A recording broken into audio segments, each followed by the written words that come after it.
High, good morning. কেমন আছো সবাই? তোমরা তো স্কিন কেয়ার একদম ভুলে গিয়েছো, তাই না? উইন্টার এসেছে বলে কথা। যাই হোক, তোমাদের তো শুধু বাহানা চাই স্কিন কেয়ার না করার জন্য। গরমে বললো গরম, উফ, ভাল লাগে না। শীতে বলো শীত। স্কিন কেয়ার না করে করে তো স্কিনটা ড্যামেজ হয়ে গিয়েছে, সেদিকে তো খেয়াল নেই, তাই না? এখনও সময় আছে, খেয়াল করো স্কিনের। এই দেখো, আমার স্কিনে প্রচুর পিগমেন্টেশন, তারপরেও স্কিন কেয়ার তো থেমে রাখা যাবে না। আপুরা আমার প্রতিদিন স্কিন কেয়ার রুটিনটা জানতে চেয়েছো, তো তোমাদের জন্য আমার আজকের এই স্কিন কেয়ারটি। আমি প্রতিদিন সকালে উঠে আমার প্রথম কাজ হচ্ছে স্কিন কেয়ার করা, তারপরে বাকি কাজ। তো আমি শুরুতে আমার স্কিন কেয়ারটা করে নিচ্ছি, ফেস ওয়াশ দিয়ে মুখ ধুয়ে নিচ্ছি।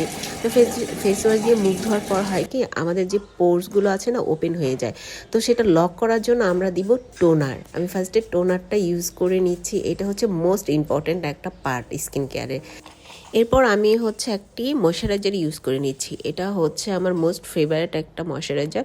এটা আমি উইন্টার সামার অলওয়েজ আমি ইউজ করি।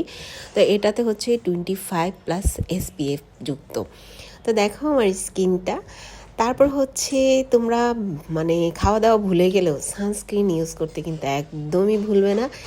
স্কিন কেয়ারের মোস্ট ইম্পর্ট্যান্ট একটা পার্ট হচ্ছে তোমার এই সানস্ক্রিন, আর এটা হচ্ছে SPF 50+।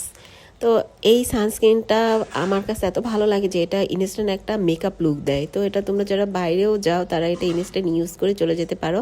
তো এটা হচ্ছে আমার মেবি লাইনের একটা লিপ বাম। তো বলো তো, স্কিন কেয়ারে যদি একটা লিপ কেয়ার না থাকে এটা কি হয়? অপূর্ণতা রয়ে যায় না? তো এটা দিয়ে আজকে আমার স্কিন কেয়ারটি শেষ হলো।